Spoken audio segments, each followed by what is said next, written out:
Hello there, my name is Stephen Carney and I'm the Head of Studies for the Global Humanities Program, and over the next few minutes I wanted to tell you something about the program to help you have a more informed choice about your studies at Roskilde. I guess the first thing to ask is, what do we mean by the humanities? And of course that's many different things. In general, the humanities is about studying and understanding the lives of people, the history of mankind, the way we've written about the past, the way we organize ourselves in societies, the stories we've told about ourselves. So the humanities is many different subjects, and at Roskilde we try to combine those in different ways. The humanities involves facts about how the world has been made, about how people have lived together, about the conflicts we've had with each other. And in research terms, that means we often collect empirical materials, for example, interview people, do surveys even, measure and try to understand in detail the way people have organized their lives. But the humanities are also more than that. They're about the stories we tell, about who we are and where we've come from. They're historical, but they're also things that help us expand the way we see the future. So literature, for example, even elements of philosophy are about helping us to reimagine and re-understand the lives that we've lived. And then finally, the humanities is fundamentally about learning to become critical. And to become critical, we need to first understand ourselves and to be critical of our own understanding of information, to be much more discerning about what we treat as facts, what we treat as true, and the type of information we ourselves want to create in the world. What about the humanities in the future? The world's becoming more technological, it's becoming more digital. What's the future for the humanities in that context?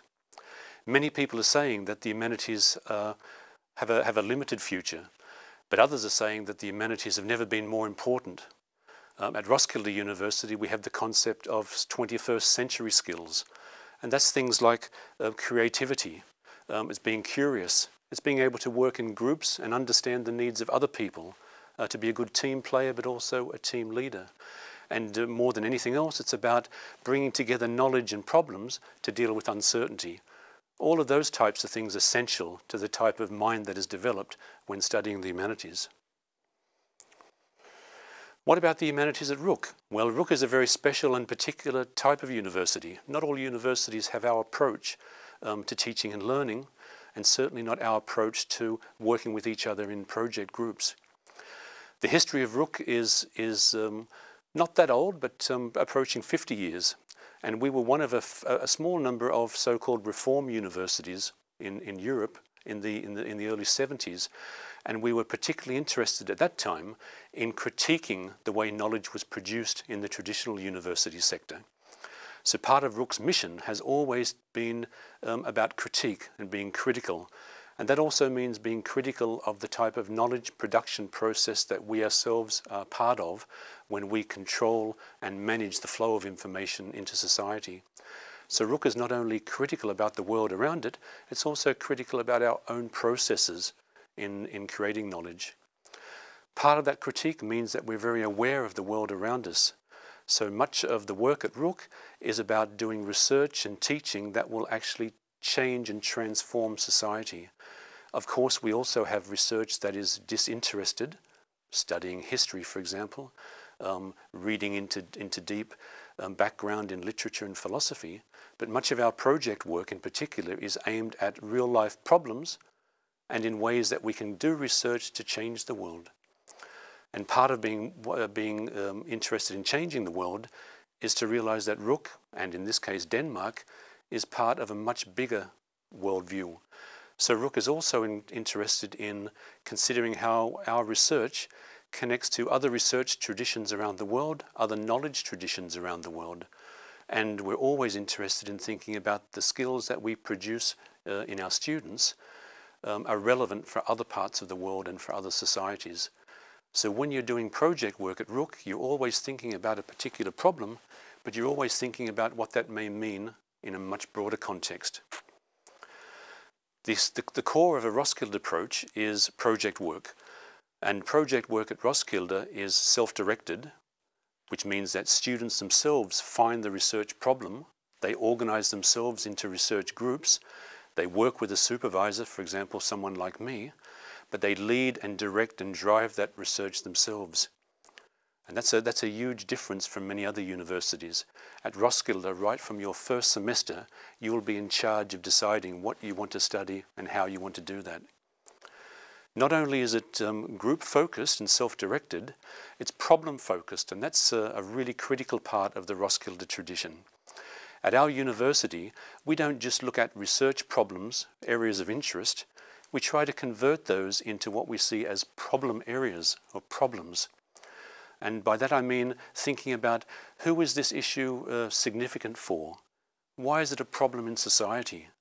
How could this research lead to a better awareness of a social problem and possibly the first step in an intervention strategy?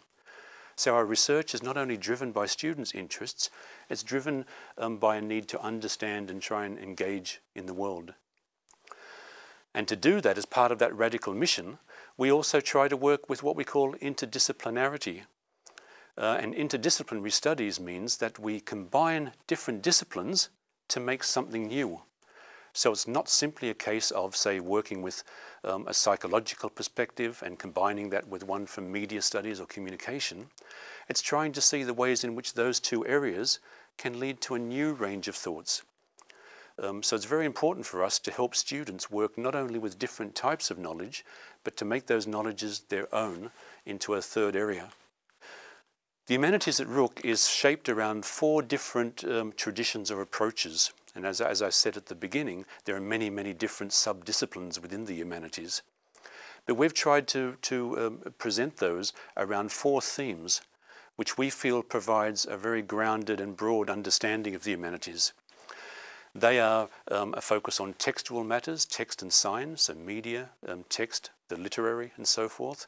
A second one is subjectivity and learning, which includes things like psychology, the mind, cognition, but also the social process of developing yourself, your subjectivity.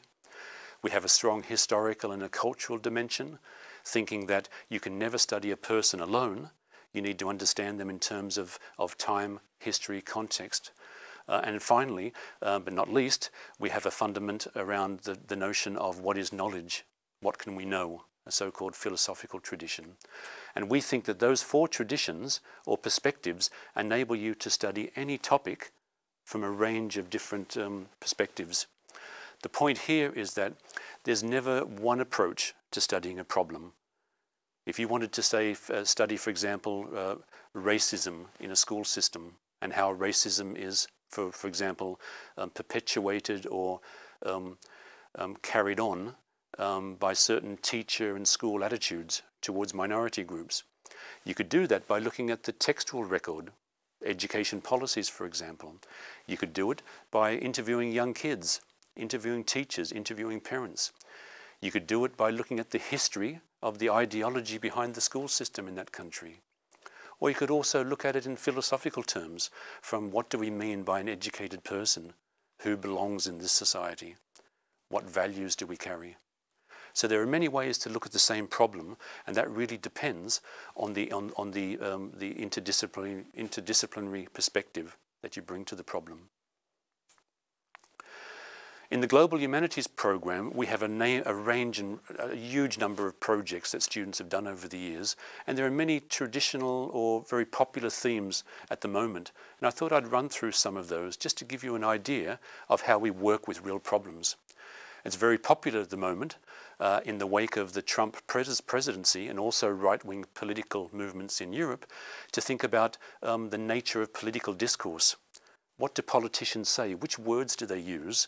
And why do they use those particular utterances in order to capture the imagination of certain publics? How, for example, do so-called right-wing demagogues connect to people who are perhaps unemployed, marginalized, alienated? How do they turn those into politically radical or reactionary citizens? Many projects along those lines. We've also had an interesting theme for many semesters on the way in which memory is perpetuated through artifacts like monuments. Many of you will know that from the debates in the United States about cancelling culture. But all across Europe, you will find places where governments, the state, influential groups are trying to re-establish or make a new understanding of the past. And that's done through artifacts such as monuments. So that sort of stone bust sitting in the town square of a village is not just an old thing from the past. It's a living monument and a living sign of how people are trying to create a certain story about the future. And that can be analysed from any of those perspectives that we talked about. For most young people, media is an essential tool to engage with the world. And so many of our projects are also engaged in exploring the power of media, both good and bad. One of those, which has been very interesting in the past few years, is this strange phenomenon that not many young people, generally speaking, are reading books about history. But they're actually very well informed because history has now become entertainment. On streaming services, TV, and so forth, movies, so many of the films we're watching are historical, and that is the way that many people are getting their understanding of the past. And you could well imagine that the entertainment industry has a certain way to promote and project history, not necessarily the same as professional historians. So many of our projects there are interrogating and analysing the way that the media companies in particular depict the past, because those depictions of the past end up becoming solid as history. But it's a very different sort of history that we've known from professional historical work. Another area which is very important to most young people, but increasingly to everybody, is the role of social media. A few weeks ago, I examined a project that was on the role of social influencers and how they're able to use their profiles on social media to affect taste, to change people's opinions. In some way, that's about trapping people into another round of consumerism, buying products. But on the other hand, it's also giving messages about, for example, get out and vote, don't take drugs, be responsible citizens, and so forth. There was a time when it was teachers, priests, politicians who gave us moral values, but many of those things are now coming from celebrities on social media, and that's a great thing to be analysing and exploring.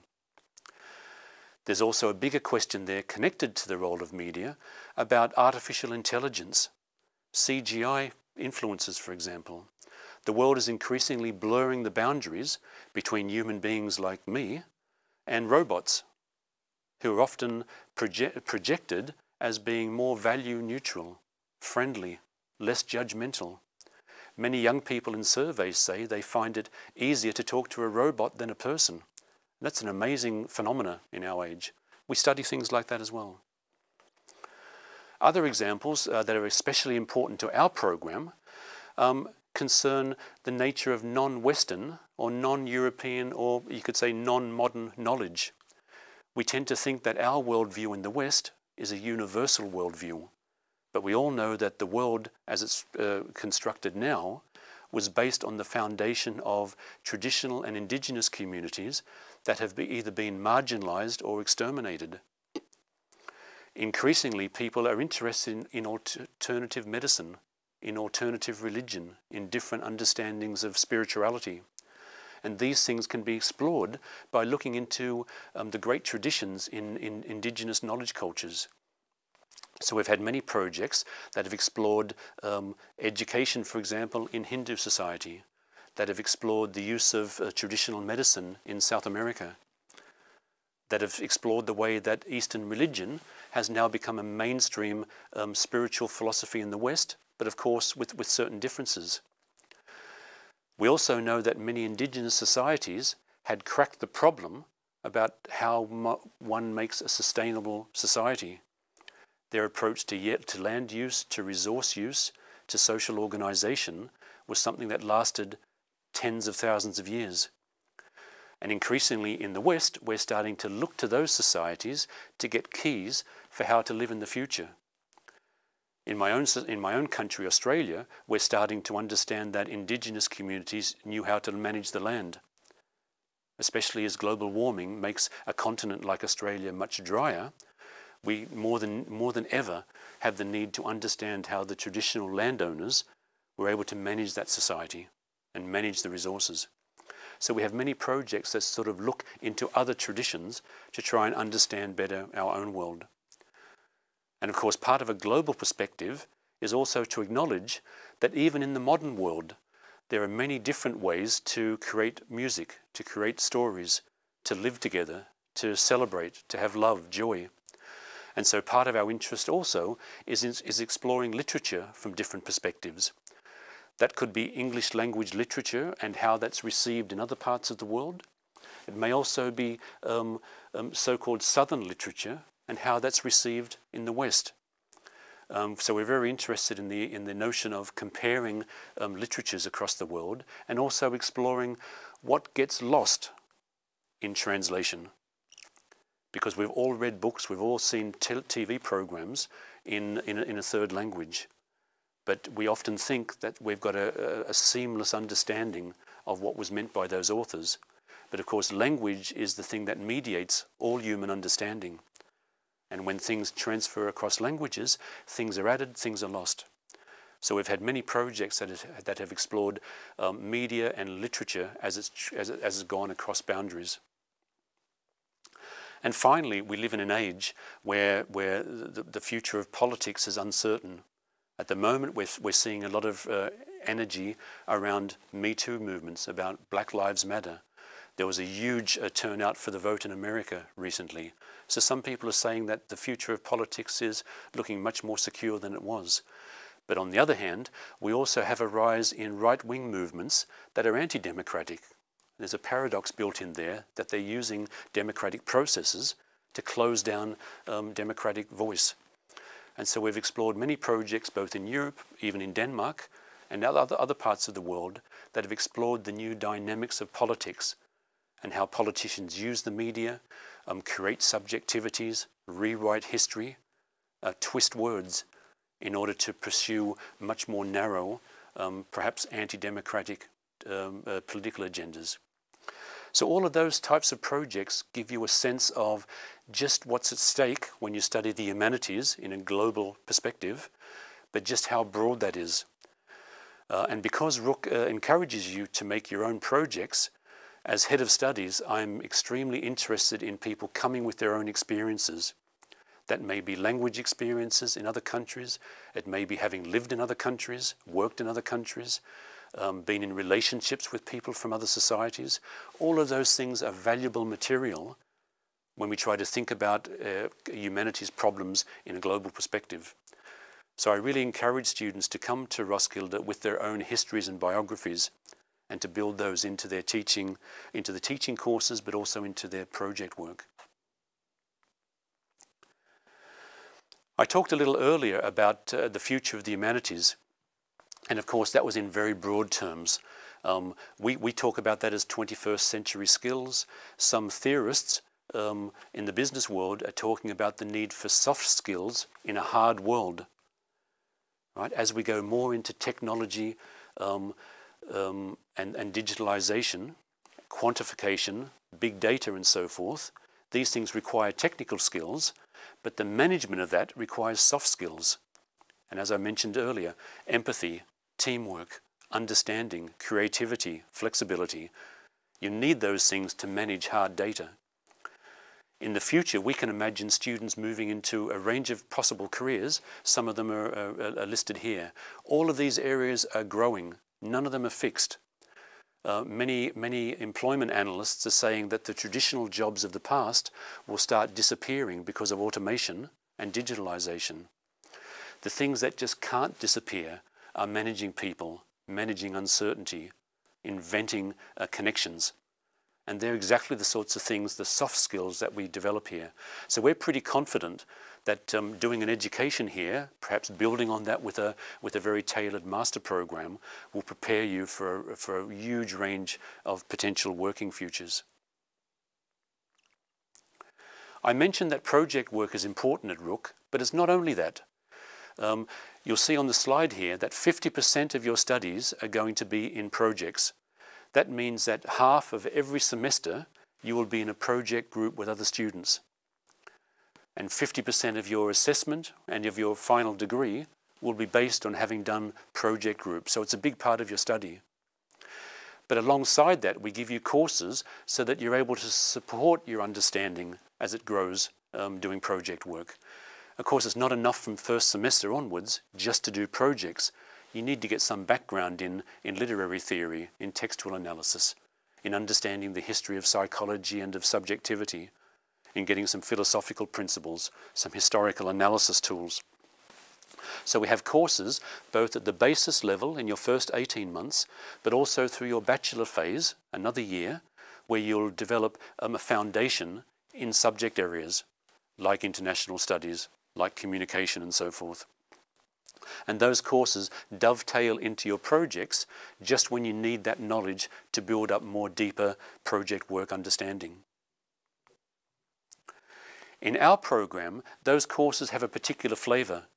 So in your first 18 months, we will help you through 4 dimension courses. And I mentioned those dimensions earlier, the textual one, the historical one, the subjectivity one, the philosophy one, and so forth.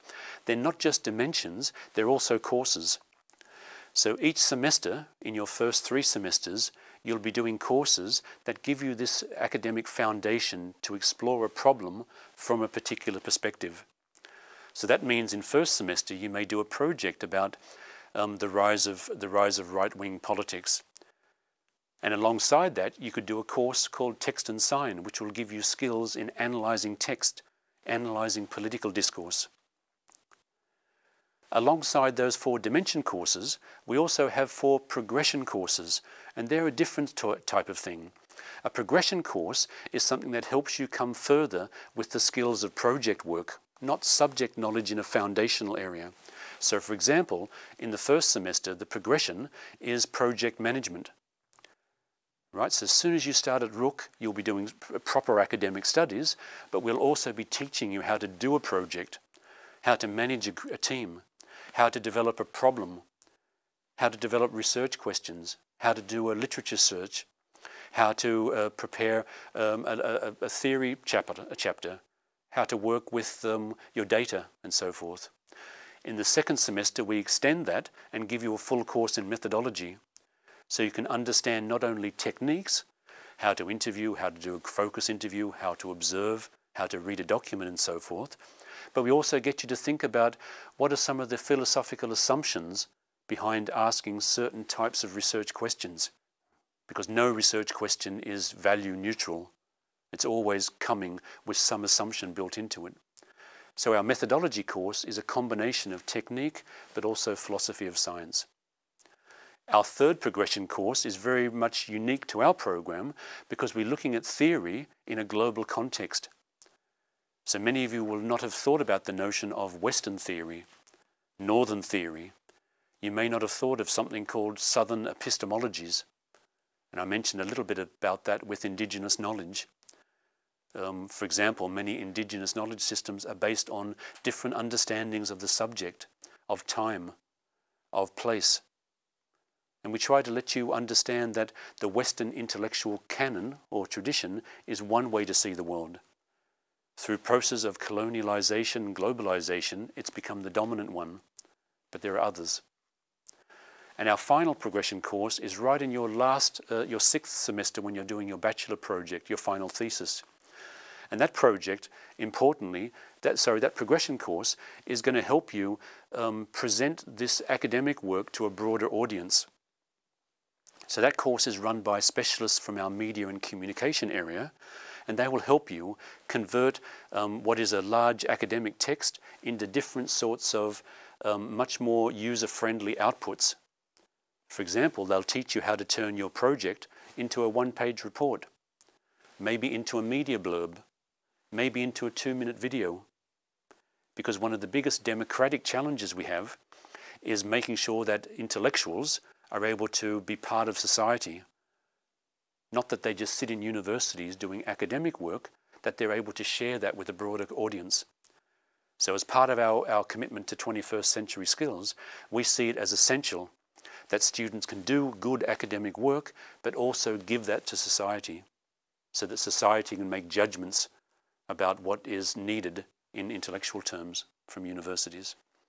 So we've really thought about how your project work can be supported by different types of courses that will both give you an academic foundation to do humanities research, but also to give you a good foundation to do any sort of research. And particularly the progression courses will be things that you'll be able to take with you when you go into the world of work later. Because increasingly people need to know how to manage groups. They need to know about research methods, how to collect and analyze information. They need to know about the philosophy and the values behind certain information. And they need to be able to disseminate and share that. Right? Very few universities will give you that sort of grounding in academic skills that you can take immediately outside the university. Once you get beyond the first phase of our program, you'll have to choose 2 major bachelor subjects. At present, we have 5 that you can choose from, and 3 of those are key humanities bachelor subjects: communication studies, cultural encounters, and social psychology. You can only choose 2. Many students would like to choose many more. But each of those is a full semester. So together, those 2 are 1 whole year of your 3-year program. You can then build on that when you do your bachelor project by specializing in a combination of the 2 or in one of them. What's also unique here for our humanities program is that you're also allowed to do 1 social science bachelor subject. So as long as you do one of the first 3, communication, cultural encounters, or psychology, you're also allowed to do one of the other 2, international studies or business studies. And we see those as very good combinations to our humanities subjects because they enable you to put the study of the humanities in a broader context in relation to international studies, where the humanities is considered in relation to, say, the international architecture of UN agencies, of European governance, and so forth, or in terms of business studies, where you can immediately start to apply your knowledge into a commercial sector. I hope this has been helpful, and I hope it's given you a little more information about Roskilde University, but also studying the humanities at a time of great change. I hope it's also given you the understanding that the humanities has a great future, and as you start your studies, you'll be able to see how you're going to be able to use this sort of education for many years into the future. I hope to see you during the open house, and I hope to see you at Roskilde after that.